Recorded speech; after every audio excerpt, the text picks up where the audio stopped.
we're coming to the end of the calendar year, Mm-hmm. and this is also my students' last session with me. And so I thought what I'd do is I'd come up with 10 recommendations, finish my class and do some of this. And in my mind, these are good recommendations for any and every teacher. And Mm-hmm. being online makes all of this possible. So let me introduce this. I want to go through this quickly, maybe a minute on each one. So one recommendation I make for all teachers, find a professional learning community, a PLC, and join it. And then there's no commitment. There's nothing to pay. Uh, People want you to join their group. You don't have to share anything, or you can if you want to. So here's a few things. There's an article from Edutopia, how PLCs, educators can use the PLCs for innovation and support. Um, Here's something from EdTech Digest, a publication you and I have written for, how to find your professional learning community. What's the difference between a professional learning network and a PLC? I don't know that there really is a big one. And here's some examples of ones I'm a member of. These are mostly from Facebook. I'm a member of the middle school ELA teachers. It's a Facebook group. Uh, I'm a member, we're both members of this, right? Maybe you want to Let comment on me, that yeah. just half a minute. Yeah. Okay, so there is a group called the NYC Schools Tech. It's organized by folks at Central DOE in New York City, and they offer opportunities, professional development opportunities for teachers. They sometimes the PDs are hosted at different the big companies, Google or Microsoft, because they have a partnership and they are free of charge. So that's the venue for them to announce the upcoming PDs. Yeah. There's thousands of teacher members, and you don't have to be a New York City teacher. I'm not. And I'm in the group too. And finally, this is a Facebook group, AI for Education. This is just one post talking about this free version of ChatGPT built for teachers. So, yeah, that's suggestion number one. I Mhm. talk about this all the time. Curate your own info stream. In other words, every day I get information for teachers and for tech using teachers from email, from newsletters, from social media, and on and on. One source that I subscribe to is just called Smart Brief, and they have a newsletter that you can get daily, weekly, monthly, your choice called EdTech. And then there's also the ISTE ASCD. I like this because it's tech and in general ed. They have their own smart brief. The link to all of these are there. EdTech Digest, which is a premier online publication, cool tools and interviews, trends, and other things. There's the link. You can register yourself for that. Mhm. Comes into your inbox every day. You can either open it up or not. Any others you'd recommend, Clemencia, or maybe we'll Mhm. move on. Okay, so for me, like I said before, I like to go into X and I follow the educators that I mentioned, and yeah, X, mm-hmm. right, well, formerly known as Twitter. right Mm-hmm. as Twitter. And yeah, there's an awful lot of exchange between educators and X. Three, Mm-hmm. this is you, Clemencia. Bring your interests and passions into your teaching. So here's some things I've put here: 40 ways to incorporate your own interests and passions. Great group called We Are Teachers. Uh, the link for that from Edutopia. Our teachers can use our hobbies. but to boost student engagement.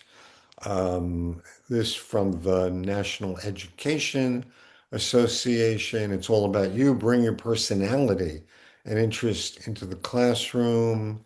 So, as I said, you bring your interest in culture, art, film, Mhm. writing, and probably other things as well.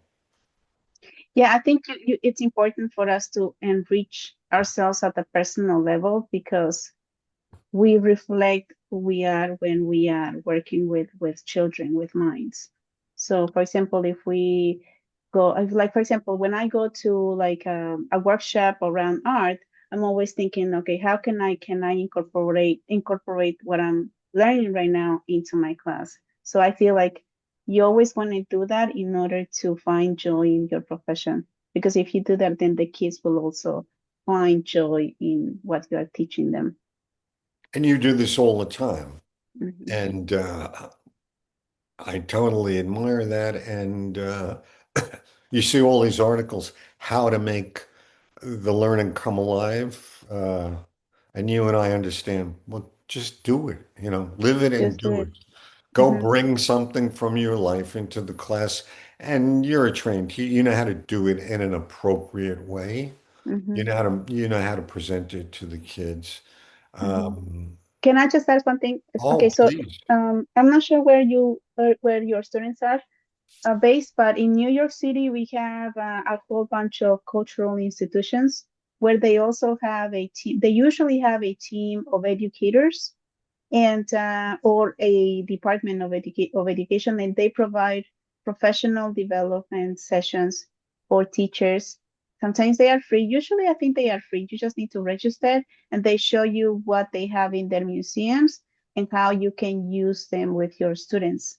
Some museums are free, and some museums are they have you have to pay for let's say a workshop. But yeah, so for example, let's say the Museum of the American Indian, it's free. And let's say which one? The New York City, I don't remember, but the Museum of Natural History is free. The Metropolitan is free. So take advantage of that. I think it Yeah, can be beneficial. sometimes, sorry, sometimes even though an individual visiting a museum may have to pay, they have programs that are free for schools. Hmm. And, I was lucky, I was teaching in East Harlem, and my eighth and ninth graders, if I asked them, is it okay to walk a mile, their answer was, let's go. Yes, So, yes, because so yes, yes. within walking distance of I was very lucky. Museum of Hmm. the City of New York, Metropolitan Museum of Art. At that time, the Museum of African Art was uptown in an old townhouse. Many museums up there. And so we had great experiences. And now all of these museums, I'm not sure all, but many of them have virtual trips that they provide That's true too. online for students. Okay, so number Hmm. 4, PD yourself. Reflect on your teaching practice and identify a bucket list of target goals, and then research online for opportunities. Now, there's a ton of these webinars and things. One group that's very high quality is Common Sense. Hmm. So here's an article I popped in here, Best Professional Development Websites and PLNs for Teachers. There's a link. Here's another one, 23 professional development resources. Can I just add? Oh, please. Common sense. They are they are very active in connecting with teachers. So yeah, so go to their website and see what PD offerings they have. I agree. They are one Mhm. of the best and very thorough and responsible. Here's one that's out of the box. So PD colleagues. So here's something, how do you PD colleague? Well, you just share what you're doing. So here is a Facebook group called Building Thinking Classrooms, and it's actually for math teachers, but they allowed me to pop this in there, you know, Mhm. to Yes. pop a description and a link uh, Hmm. for the video that resulted from your last video to this class. And so there are a number of resources out there, like from the AFT, where you can share lesson plans, but I believe they get vetted by the hosting Hmm. organization. But if you just want to share something because you believe it's great and you don't want to go through a whole process, Facebook is a good place Hmm. for you to find groups that you can share your adventures in teaching with, your successes in teaching. And you know what? On You're Facebook, right. Hmm. um, you can start your own group. That's right. You never know what you can find when you do research and connect with those different groups. I have a story. So in the summer, I did a workshop with my friend, the artist Margarita. We did piñatas at a restaurant nearby, and then I created a video and I found a community, an online Facebook community based here in Inwood, here in Manhattan, and so I posted a video there of the outcome of the workshop, and somebody from the news channel Univision saw the post, and the reporter, reached out to me, and she said, "Oh, I'd like to interview this artist." So she's going to be in the news soon. So you never know what you can Well, I mean, that's fantastic. You had this great learning activity. find. You recorded it, you found a place to upload it. The news discovered it, spread it far and wide. And you know what? If you send me the link to it, I will include the link in the follow-up to this session so that my students and anyone else I can share this because we're going to make a video out of this Hmm. conversation as well. They'll have access to that. Okay? Hmm. So good. Yeah, I'll give you access to you. Okay. I'll send it to you. Here's something I came across yesterday. So Edutopia has a function now called Ask and Answer. It's like a Mhm. forum, you know. You can go in there, and if you have a teaching question, you can post it, and somebody else who's a member of this extended community will probably answer you. I mean, how Mhm. direct, teacher to teacher, authentic is that? I just saw this maybe yesterday or the day before. Might have been around for a while. That's exactly the kind of thing we need to be doing. Okay, shift your instruction in favor of student voice and choice. Don't make it all be teacher-centered.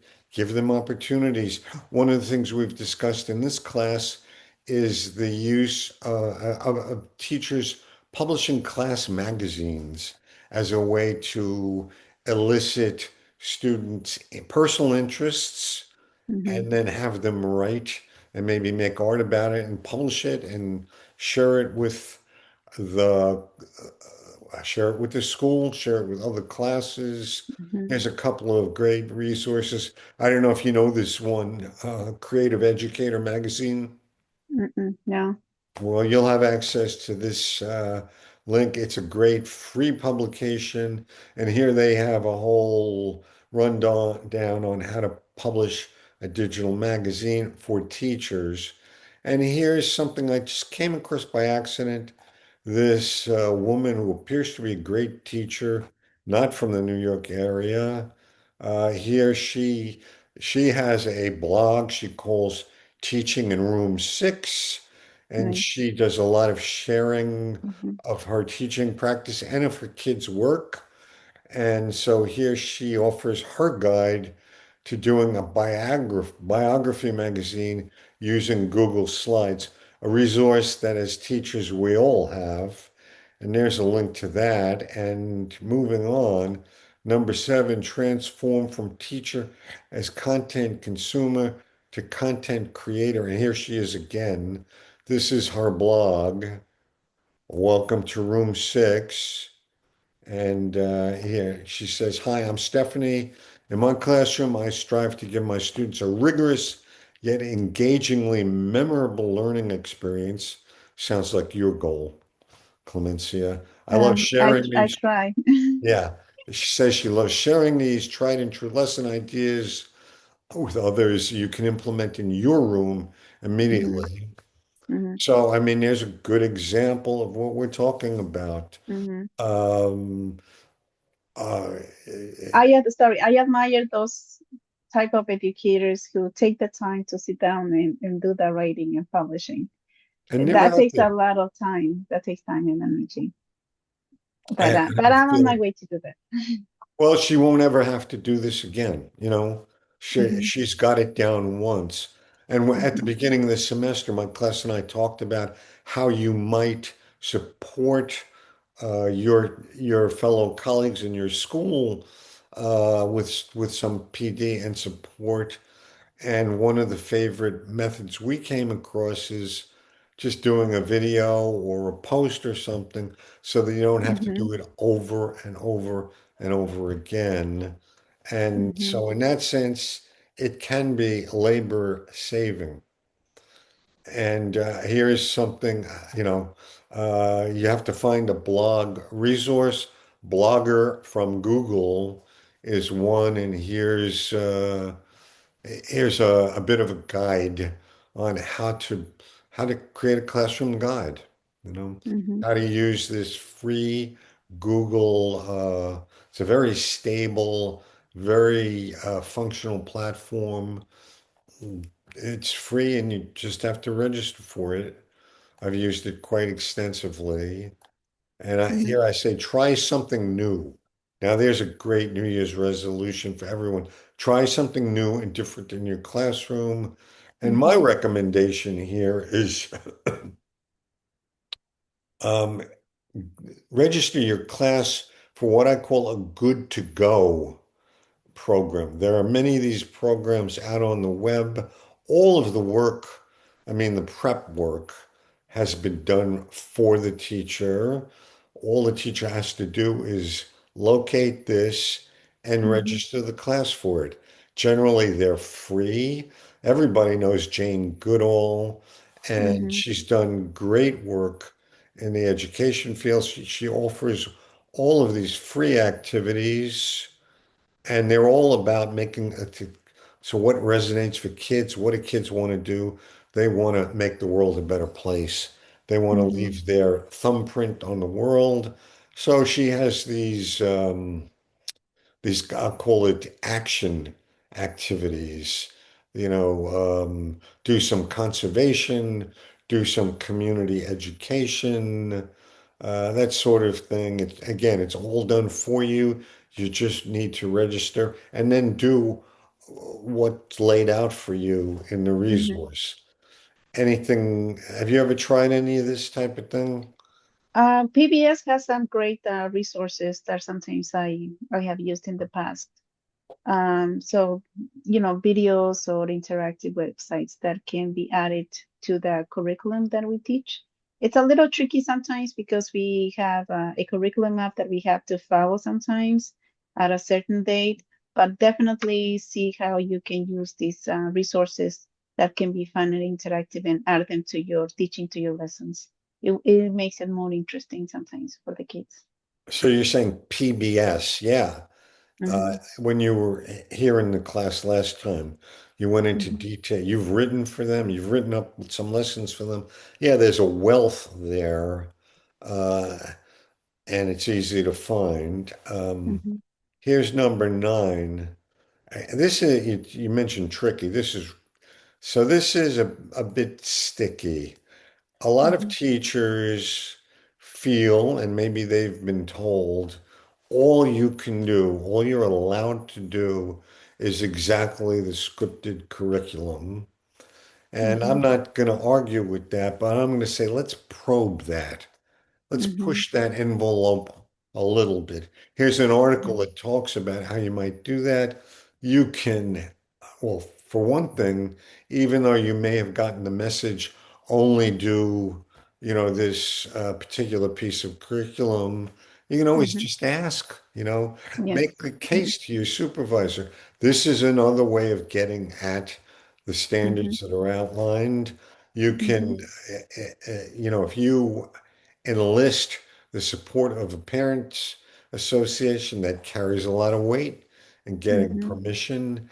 And there are Hmm. other, you can also look for areas in the standard curriculum that that will allow for you to integrate a particular project-based learning or whatever there. Hmm. Hmm. Any suggestions you would make? Because you have to admit, Clemencia, this, for many teachers, this kind of is a barrier. But Hmm. again, I'm just saying, let's test the waters. Let's see if Yeah, test we the water. can. Yeah. Mhm. Just so include those resources, and see where it goes. And definitely what you said, have a conversation with your administrator and explain to them, the benefits of it. Maybe you don't need to add those resources all the time to replace your curriculum, but find a way to integrate them. Yeah, it's all about, we said, making it come alive. Hmm. It's all about making it richer, and on and on. Hmm. So, okay, share something you've learned about teaching with colleagues. Write or create an item that relates and explains some nuance you learned or experience you had. Contribute to the instructional hive mind established by the global connection of the internet. Hmm. I don't know how much of my spiel earlier about my blog post and my first article I shared, but this is what I'm sharing is a goal. And Hmm. this is a good, just try it out, see what happens, see who you meet Hmm. through it, see see how you feel about your profession having done this. The Hmm. means to doing it are out there, and you've done a lot of it. Hmm. Yes, Uh, I think, sorry to interrupt you. So, when you share your knowledge or your ideas through, let's say, a blog, like the way you have it, Professor Gura, you will find other people, other educators who will follow you, and that's another way of building your own professional network. And I sometimes do my writing and I publish it on, like, online on Instagram, and I see that some of my writer colleagues follow me, and they comment or reach out to me, and I also see that I gain new followers. So. all Mhm. good. Mhm. Um, Thanks for slowing me down a bit and making it real. Mhm. Uh, and so the final one is really, I mean, everybody talks about AI. And so inform yourself about AI further. Here's a newsletter I get dumped in my email box once a week. It's the AI in Education newsletter. And Mhm. Google provides some great free courses. They've got one called Generative AI for Educators with their resource Gemini. They've got a course called Advancing Education Using Google AI. They have these aren't courses, but they're training Mhm. toolkits and guides for educators. Um, Google has become something of a home base for many educators, particularly large urban district educators, and they're experienced at presenting valuable resources and methodologies to teachers. So Mhm. I'll recommend those. And last thing, we actually looked at this video once a while back in class. It's from the Google YouTube channel. What is the future of education? So the head of Freakonomics, which is a whole podcast and a YouTube channel, and originally a book, which is just a different way of looking at things, Mhm. talking with Google's chief technologist about the future of education. It's good stuff. It's about 10 minutes long. So here's my final thought on all of this. And thank you for helping me run all of this down, Clemencia. Clearly, we need change in education. I'm saying, and I've been saying it to my students here throughout the semester, the effective change will come from the bottom up. This is not going to come from the state ed department. I don't believe nearly as powerfully as it will come from the teachers themselves. So now we have this ubiquitous digital connection. We can archive and access this vast body of human knowledge that other teachers keep uploading to share with one another. And we now know how to use we know how to use Mhm. this. This is what will make this change possible.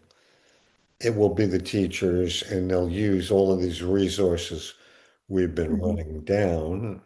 What do you think about that, Clemencia? I agree 100%. I think that people who connect online with other educators find it meaningful because it's a way of making friends and sometimes talk about what's in our minds and also complain in a way, but at the same time find solutions to our complaining because there is the knowledge shared. Well said. Mhm. And I love that you agree with me.